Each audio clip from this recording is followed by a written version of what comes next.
এখন রাত বাজে 3টা। তুমি কি খেলা খেলতেছো? আচ্ছা, এই আচ্ছা, তুমি কোন ক্লাসে পড়ো? জোরে বলো।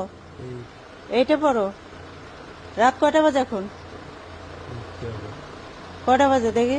তোর ফোনে কয়টা বাজে দেখি। হ্যাঁ দাঁড়া, তোর থেকে তো ফোন আমি কম চালাতে পারি না, দাঁড়া। হ্যাঁ, রাত বাজে হলো 3টা। ঠিক আছে, এখন হলো রাত 3টা। ক্লাস 8-এ পড়ো তাই না?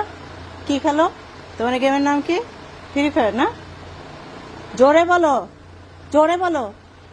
Free fire. ফ্রি ফায়ার খেলে কি করবি? ফ্রি ফায়ার খেলে কি করবি? হ্যাঁ, কি করবি? ফ্রি ফায়ার খেলে কি করবি? রাত 3টা বাজে জায়গা যে মানুষ পড়ালেখা করে, মানুষ কাজ শেখে, মানুষ কিছু করে, তুই ফ্রি ফায়ার খেলতাছস। সারা রাত ফ্রি ফায়ার খেলবা, সারাদিন ঘুমাবা। এই ভিডিওটা করার কারণ হলো, দেখেন একটা যুব সমাজ কোন পর্যায়ে চলে গেছে।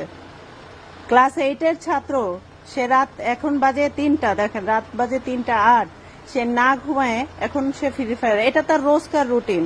সে পড়ালেখা ছেড়ে দিছে, তার বিন্দাস, তার ঘরের বাইরেও যেতে ভালো লাগে না। এই যে এই রুমের ভিতরে সে বিন্দাস, দেখেন রাত 3টা বাজে এখন।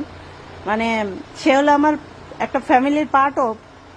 চোখের সামনে মানে একটা মানে ফুটফুটে জীবন নষ্ট হয়ে যাচ্ছে।